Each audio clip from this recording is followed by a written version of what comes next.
I mean, we coming from South Side Chicago. You see black folks everywhere. You barely see white folks.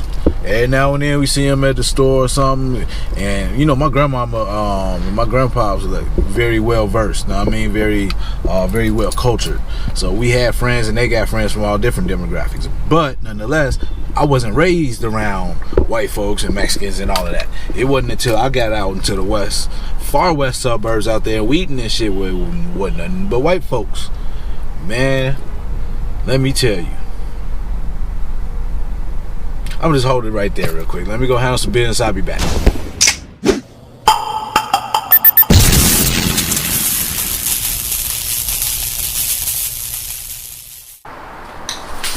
What up, world? It's your boy 9, and I'm back with another installment of 9 Milli Go Hard TV. It's another vlog session, y'all. Getting my day going. I just had a random little thought. I was thinking about how I've been having these videos going and stuff, and I ain't really told y'all too much about my life. So I think that'll be a good vlog session today while I go wash my car. Where to start? I guess we start at the beginning. Alright, so the beginning starts with me being born. Edward Ratcliffe, or actually Edward Norris Ratcliffe II. Born Chicago, Illinois, 1983. So I was born in Chicago's Cook County Hospital. I'm from a city where they strapped all the time. All my niggas put their lives on the line. That's why I never turn my back on mine. From the low end and back to the 9. All my life I had to stay on the grind. Keep a full clip for these lame niggas. I don't entertain niggas, working all night like a grave digger. Pops wasn't around the whole time, so mom spent a lot of time as a single mother. Let me take this call, bro, in a minute. So needless to say, mom had a little bit of she had some struggles as a single mother of 2, being a young mother at that, you know what I mean? So me and my sister spent a lot of time with my grandparents' house. Both of them, both on my mom's side and my dad's side. Most of my time was probably spent over in my dad's side of the family with my grandmother and grandfather there, where I went to school at Horace Mann on Jeffrey. What's that? I want to say 80th. Our address was 8050 South Jeffrey. You feel me? But my school was right across the street. Went there for a nice little amount of time till mom got her shit together and she came back for us. Let me rewind. So I went to Horace Mann, and then we transferred to Foster Park. So over there, that was like off 87th Street. That's when we lived at 8728 South Marshfield. So I spent most of my childhood on the south side until moms came back and got us with her boyfriend, you know, aka Step Pops. They ain't never get married, but we call him Stepdad. You know what I mean? He took care of us like as if we were his own to a certain extent. And we moved from the city to one of the western suburbs called Maywood. Maywood, a suburb of the west side of Chicago, but still mainly black. You know what I mean? It's a big time black area. Some white areas that surround it, but for the most part Maywood is black. I don't know if it still is, but it was at that time. Went to school there for a little minute. I think it was called Roosevelt. Went to Roosevelt for I'll say about a year or so, and I ended up getting suspended from Roosevelt. Well, there's a couple things I did. That's another story. Let me come back to that in a minute, y'all. Let me see what dust is in. Alright, so let me rewind. First time I got into a fight was in elementary school, but it was before I went to Maywood. We were still living in the city, and I was going to Horace Mann. And I don't know, I had to be, second grade or so. And one of the older kids at the school was fucking with me and some of my friends and shit as we was playing out in the schoolyard. This is when they still had recess. I don't know if they got recess no more, but we was playing out in the schoolyard. the kids fucking with us, so I organized a group of us and we got back at them. I mean, we jumped them and shit. I got in trouble for that. We all got like an in-school suspension for that. So yeah, that was the first time I got into like a fight with somebody older than me and shit. I knew I couldn't win, so I got a few other people to come along with me, and yeah, we made that happen. I forgot about that shit. But yeah, also went to Foster Park, got into some fights over there as well. But then we went to Maywood. Once I was in Maywood, all kind of bullshit that happened there. So let me fill you in after this little car wash. Alright, so then we moved to Maywood. Alright, in Maywood, I'm a little bit older now. I think I'm in like 3rd grade when living in Maywood and shit. Well, at least I was in 3rd grade when I first got suspended. Like all the way from school. Not no in-school suspension, like out-of-school suspension. And that was because I took a knife to school. And I took a knife to school because this was in the 90s when and Living Color was still hot, if y'all remember that time. And there was a character on there called Homie the Clown. Long story short, there was an imposter, a poser ass child abductor dressed in the clown suit driving a van. And so like basically he was all on the news and shit, you know, telling parents to watch their kids don't go nowhere by themselves and all that shit. Because of this Homie the Clown was on the loose.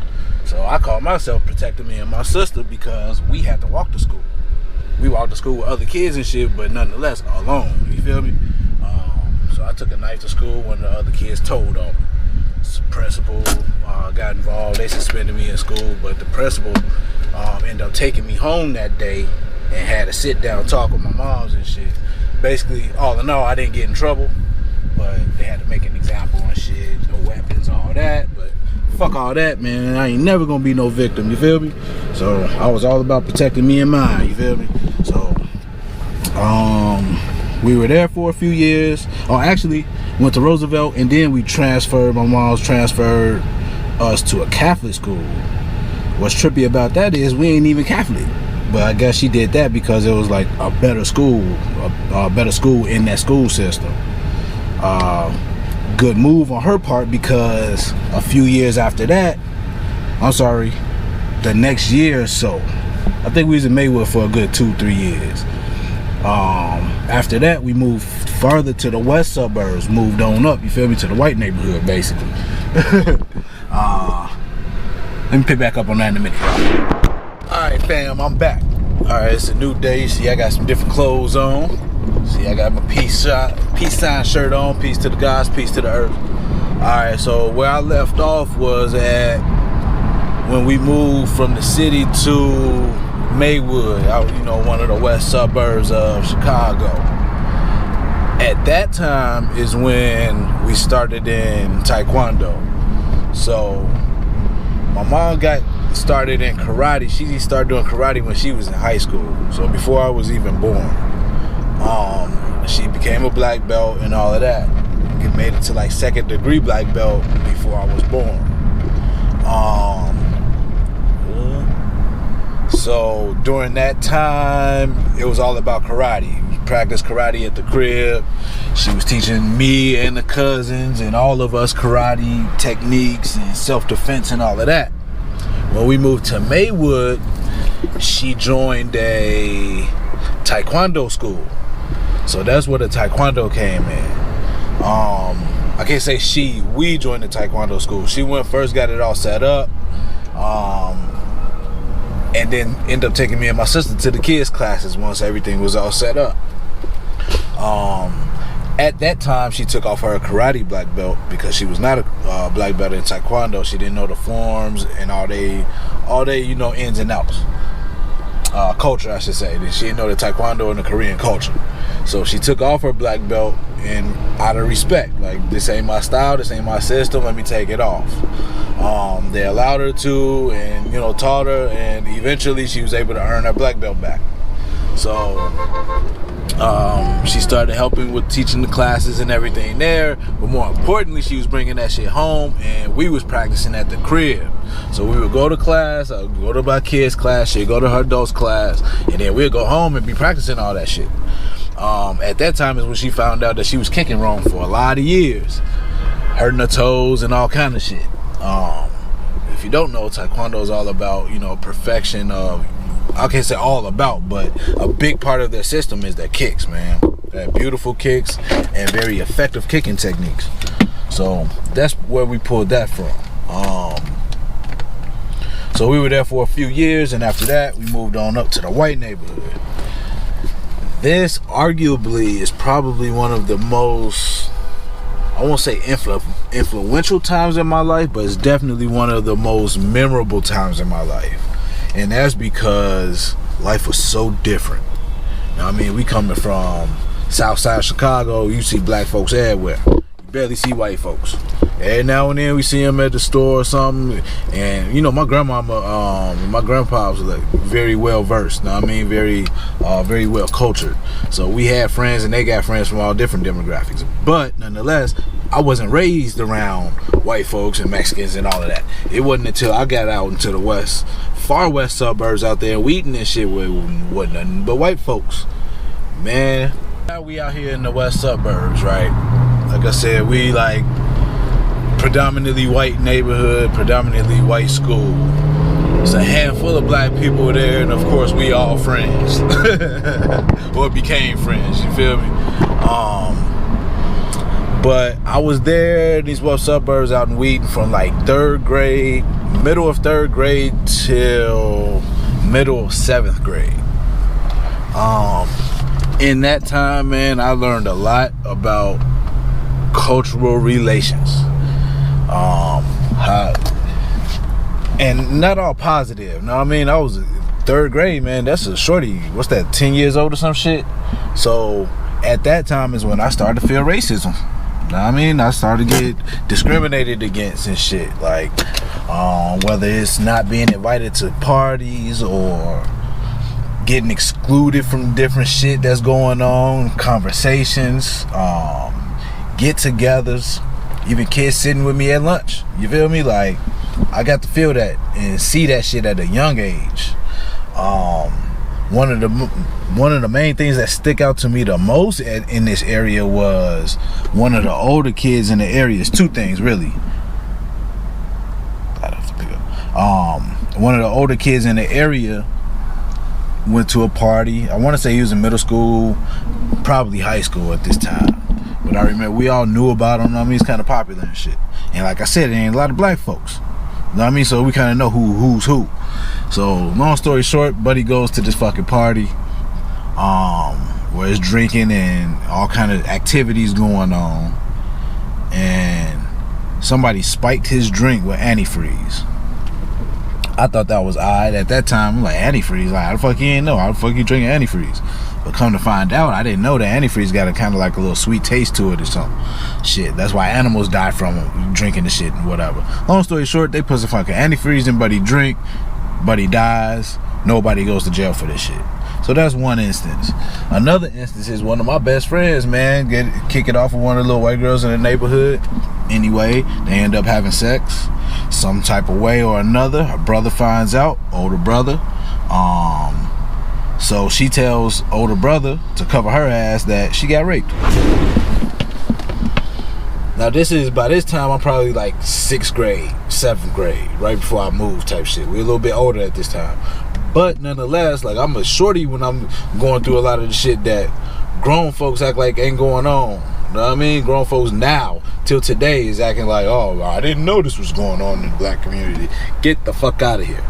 You know what I mean? So yeah, that was from like 3rd to like 7th grade we was out there. At this time, I'm still not competing in karate, but I'm still practicing. Really into karate. One of my Christmas gifts was Inside Karate Magazine subscription. So I got Inside Karate Magazine every month for at least 3 years or so. At this time, so I'm learning about different styles and Another one of my Christmas gifts was a book called The Tao Jeet Kune Do by Bruce Lee. That book changed my whole life on martial arts and fighting in general.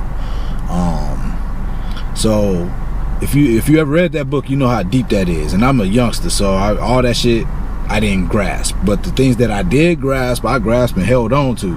And over a course of time, what I would do is highlight the shit that I understood and leave the rest of that shit blank. Started off with a few lines here, there, every other page or so. I was understanding, boom. And over the course of time, it was more and more highlights. I'm understanding this shit. Long story short, UFC had just came out. UFC came out like 93. So I was like 10 years old. And I'm seeing this UFC karate versus kung fu versus wrestling versus all these different styles versus each other. And I just thought that shit was cool as hell. But it was always on pay-per-view, and moms, we didn't have a lot of money. We live out in the suburbs, but we didn't have a lot of money. You know what I mean? She did that shit for schooling and just better overall neighborhoods. You know what I mean? Not because it was super affordable for us. But anyway, we out there, and I'm seeing this UFC shit, and I want to watch it. I want to watch it so bad, but she would never get it for me. Blockbuster was hot at the time. Every weekend, we would go to Blockbuster and rent movies to watch as a family.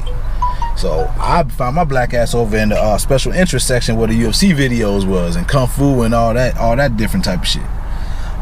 Coming over, Mom, can we get this? Hell no. It's like basically that was for me, and movie time, that was for all of us. You know what I mean? Like, ain't nobody else want to watch that shit but me.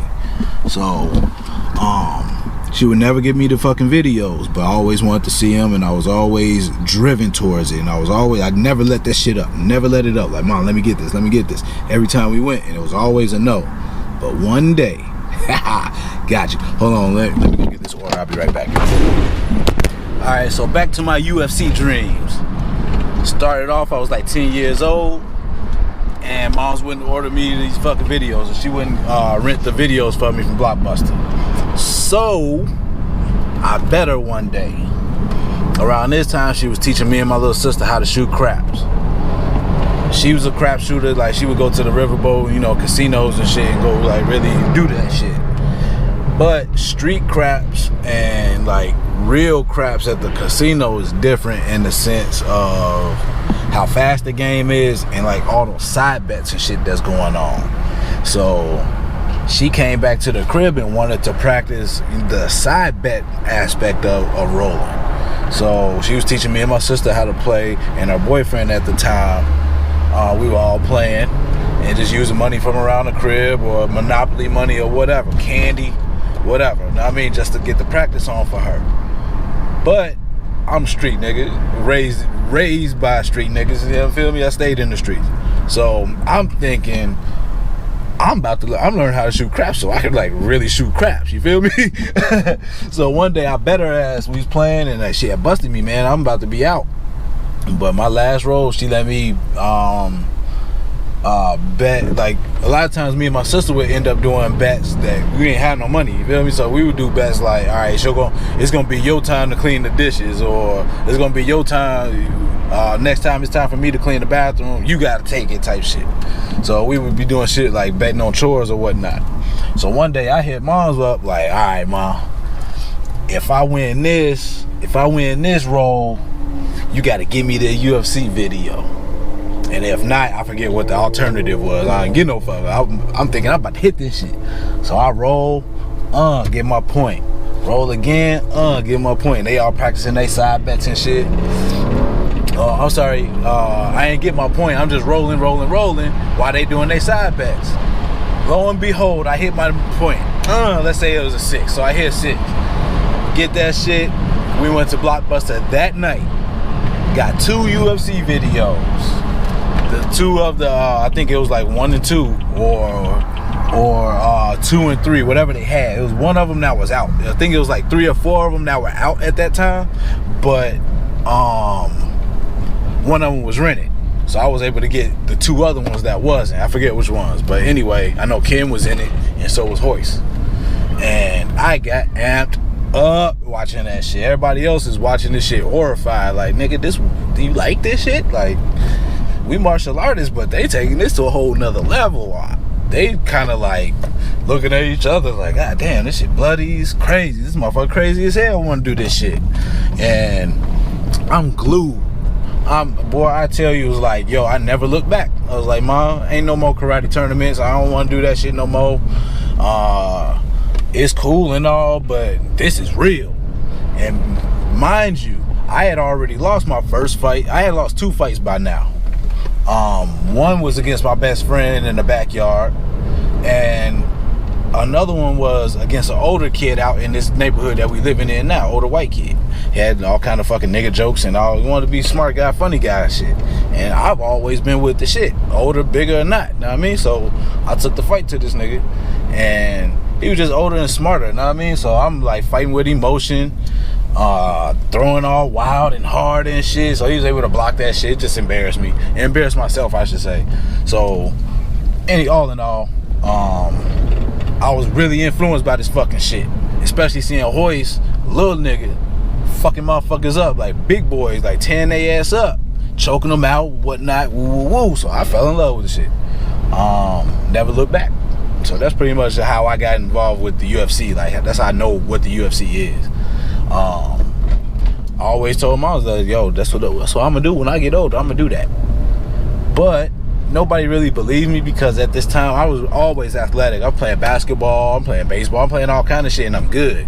So I'm like, yo, maybe I could be a basketball player, maybe I could be a football player. So I'm going through all that bullshit, but always been a martial artist. Grade, after 7th grade, well, during 6th grade or so, Mom's and her boyfriend, their relationship was kind of fell off. So the middle of 7th grade or so, beginning to the middle of 7th grade, we left Wheaton. She left him, and we left that area, and we came farther back, you know, down towards the city. Not quite in the city, but not far from it. We was in the south suburb at this time. Where the fuck was he at? Like Palos Hills. We was in Palos Hills.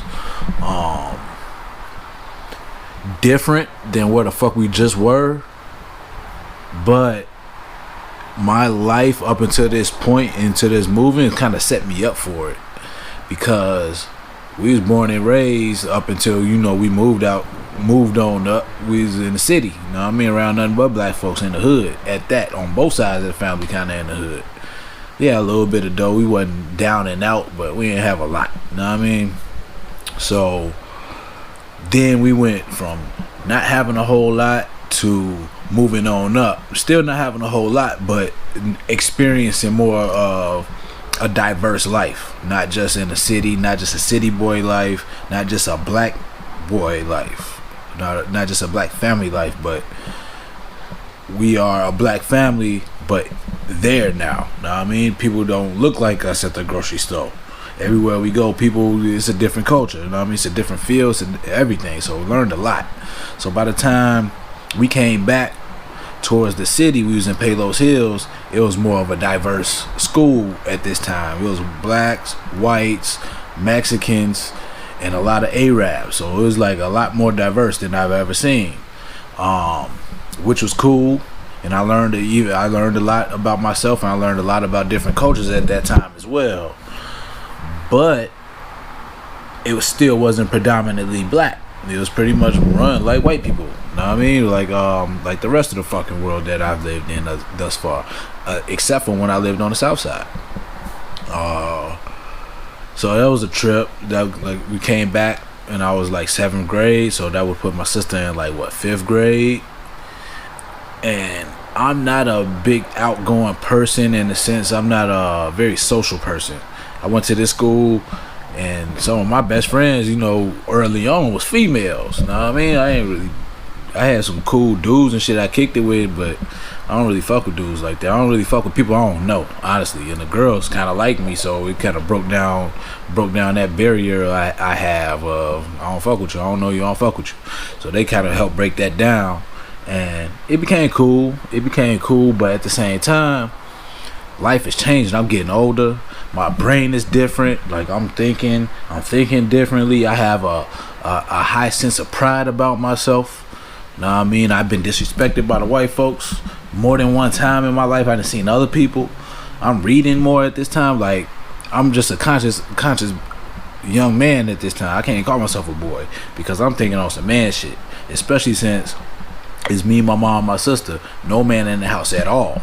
You feel me? So like, it made a switch go off in my head. Around that time is when I started serving.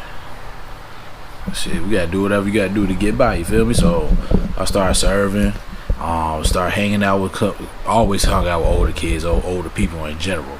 But this time I started hanging out with a couple older kids. I'm in 7th grade, so they like in high school and shit this time. Hanging out with them, started serving dope, selling weed. Then we went on to fucking dummy rocks and eventually real rocks and coke, all kind of shit. It didn't matter. Know what I mean? You brought it through. We was hustling it. I mean, we was hungry. All of us single mother households.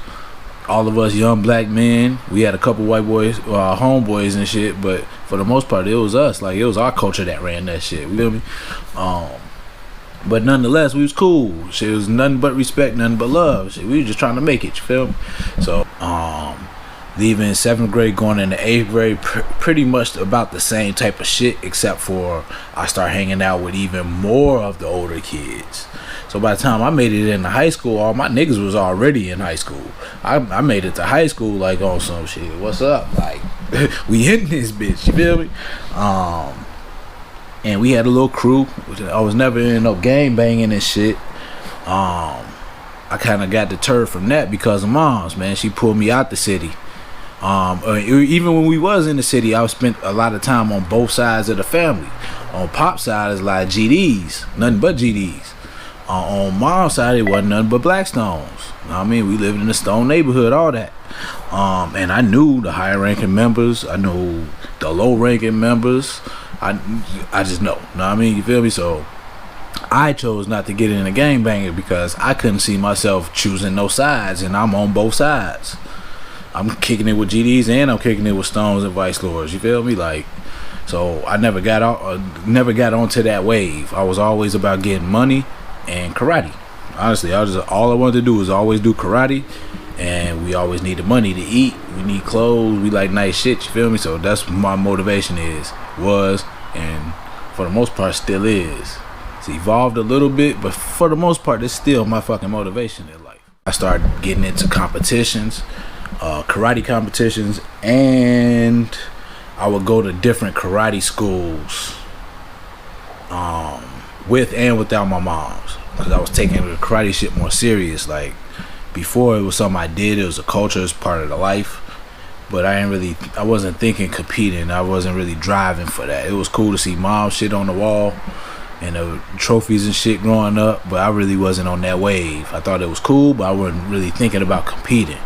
It wasn't until, I got into like middle school and shit, I started competing. I wanted to see how I was doing with against other people, and I wanted to test my skills. And I'm still thinking UFC, so I wanted to get just better at this shit because I'm thinking I'm about to be like Vitor Belfort, 18 years old, and whoop everybody ass. You feel me?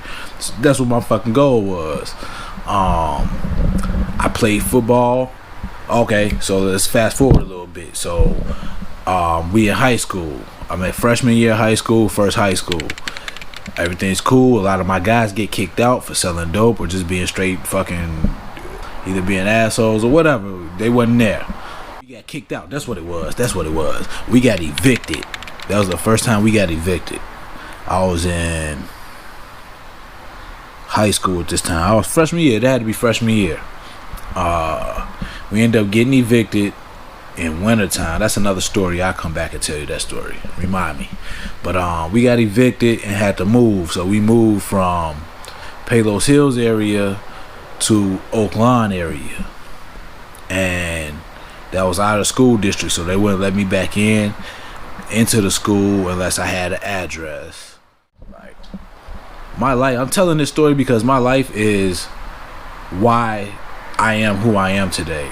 Why I don't look down on people, why I help people, why I go out of my way to do what's right even when we're in times of wrong. You feel me? Like, because I've had people do it for me, and I know where I would be, and I just have an idea where I would be if I didn't have intervention by some of the other people I've had in my life, such as Delphi. I love you for that, man. Like, man, man, straight up, I love you for that, because you already know how Chicago is, man, and I probably would have got ate up.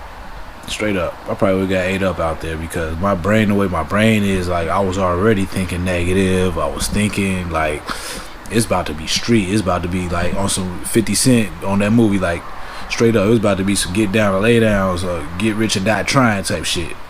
Straight up, it was about to be that, and she allowed me to stay, and that just helped me keep my head on the books. It helped me keep my head on my goals, which is to be a fighter and shit. Like, so this nigga go to military school. She still allowed me to stay there. I stayed in school. I was busing it to school because, like I said, we live in Oak Lawn. We had to leave Palos Hills to move to Oak Lawn, where I was in school. But I was in school before we was able to get an apartment. So my sister and my mom was living with my uncle, and I was living with my best friend. But the school I was able to go to wasn't in the area, so I would have to walk X amount of, probably about a mile or so. I would have to walk every day to and from the bus stop to go to school, and then come back in the winter, snow, rain, all that. You feel me? But eventually moms got on her feet and got a crib in Oak Lawn, or Chicago Ridge. Mom's my sister, we back together, and I'm going to school. I decided to play football.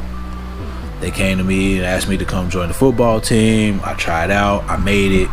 I'm doing my thing. I ended up getting hurt playing football. I got a hip pointer. At that time is when I decided I didn't want to play football no more. I want to be a fighter, and that's all I'm going to focus on. I was sitting on the bench. I was a starter, don't get me wrong, but I was sitting on the bench this one particular game because I was hurt. My uncle and my cousins and them came. I'm looking at them, wanting to see me play, and I can't play. I want to play, but I can't. Like, I can't run. Like, I just started thinking, like, yo, this ain't even really what I want to do anyway. So at that game is when I told myself, like, I'm about to be a fighter. And that was it. After that, I ain't played no more sports. I barely played basketball. We used to play basketball every day. We would walk miles to go play against other motherfuckers that was better than us or as good as us, so we had competition. You feel me? But I stopped playing football. I stopped playing basketball. I stopped doing everything. Everything I started to do was I was serving and I was practicing karate. I was going to other people's schools by this time, catching the bus to other people's karate schools just to get my learn on and practice the art and all that. Yep, so freshman year went to Stagg, sophomore year went to Oak Lawn, junior year I started at Rich Central. Alright, so after sophomore year we got evicted. This is the second time we got evicted.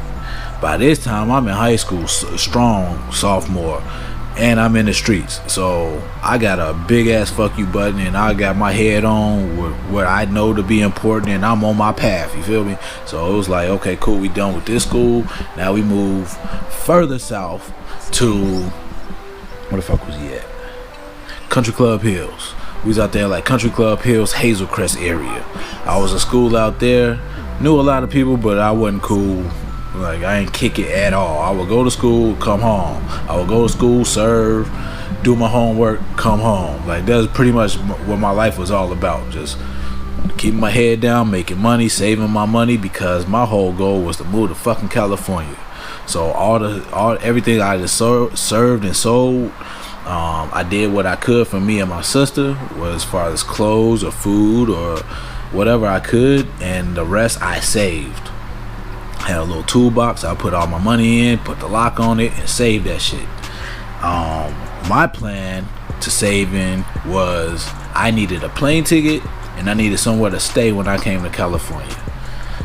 I was able to get ahead on credits my freshman year because I joined a program at the first school I went to that gave us like a little bit more credits to try this program. So I was already ahead on credits a little bit by the time I made it to junior year at this third school. I had to sit down with my counselor one day and told her, like, yo, I'm in college prep classes right now. I'm doing decent. And she pulled up my chart and shit, saw all my grades and all that. But I informed her, I'm like, yo, I'm in college prep classes, but I don't want to go to college no more. I thought I was going to go to college and go that route, but I don't want to do that no more. I want to be a fighter. She looked at me like I was crazy as hell.